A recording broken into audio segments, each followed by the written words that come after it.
Greetings, CATDC. I hope you're doing well as we reach kind of the middle of May, the 100 days of May, as it's been called. I'm here with dear friend of CATDC, Lori Cohen. Lori, thanks for joining us today. Thanks, Lisa.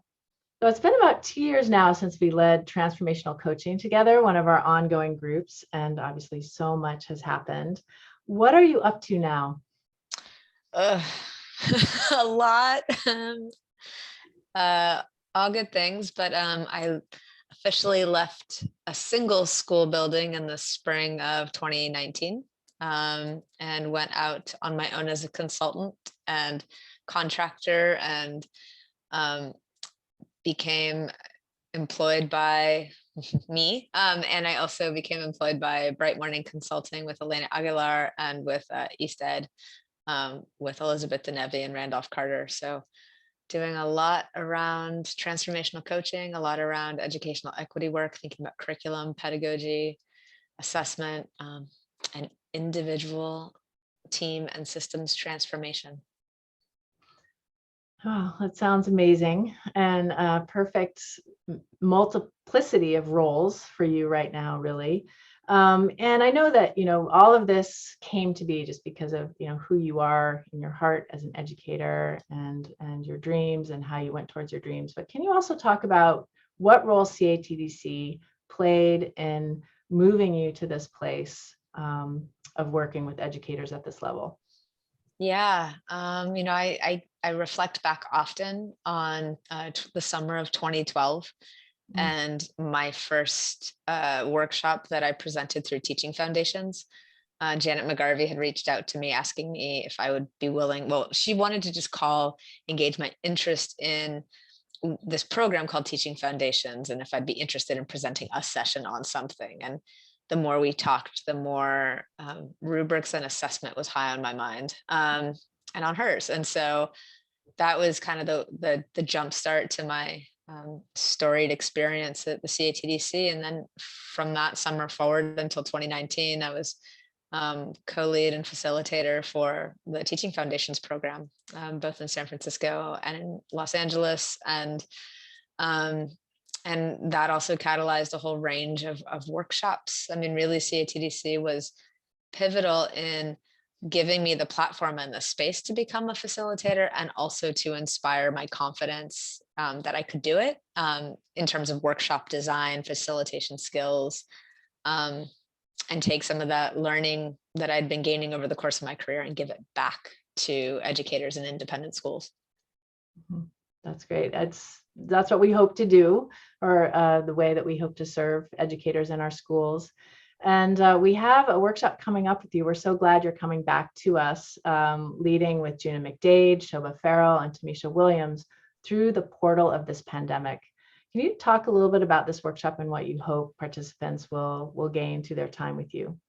Yeah, I mean, as the four of us have continued to convene over the course of this pandemic, and since going in different directions, all four of us, what's been really central to our resilience has really been connection, but also connection and reimagination. We talk a lot, and we've been talking a lot since the pandemic first took hold over a year ago, about what a beautiful opportunity it is to re-envision education and reimagine what's possible.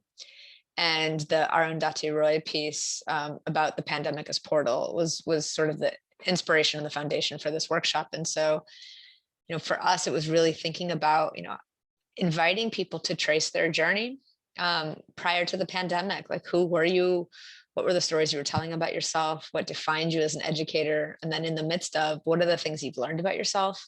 And then coming out, like, what are you leaving behind? What are you carrying forward? And using this moment in time as a way to give people just a lot of spaciousness for reflection, for connection, for similar provocations to the ones that we all had that have really nurtured us and allowed us to, I don't know if thrive is the word I would use during this pandemic, but to find solace in one another. Mm-hmm. Mm-hmm. And just to remind everyone, this is a workshop that's for women and women identified educators. And can you tell me a little bit about that choice, Lori? Mm-hmm. So we several years ago, also through the CATDC, Tamisha, Juna, Shoba, and I had the good fortune to co-facilitate a day-long Aspiring Women Educators of Color workshop.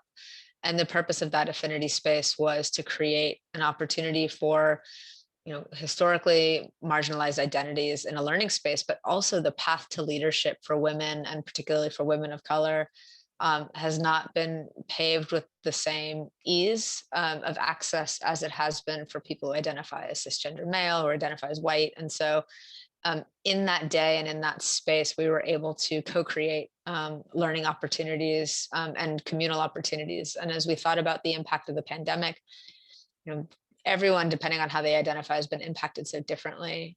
And what we have found is, the four of us as people who identify as women, as we've come together, we just find that there's a different kind of space needed for people who identify as women, sort of broadly defined cisgender, non-binary but female presenting, or transgender. Just the impact of the pandemic is distinct, particularly for people in independent schools. And so we wanted to honor that and honor all the different sort of roles women have played in prior to, during, and post-pandemic, or coming out of whatever this phase is of the pandemic. Yeah, we are in a really interesting phase right now. And I want to thank you for sharing your time with us today, telling us a little bit more about your workshop, and also for sharing more about your path to leadership as a woman. So we're so inspired by you, Lori, still, and honored to have you with us. And CATDC, we hope you'll check out our website and learn more about Lori's workshop and the other summer institutes that we'll be offering, not just Lori's workshop. Lori, Juna, and Tamisha's workshop, which is going to be Shoba. And Shoba, yes, and all of yours. It's your program too. So thanks again, Lori, and take care, everyone. Until next time.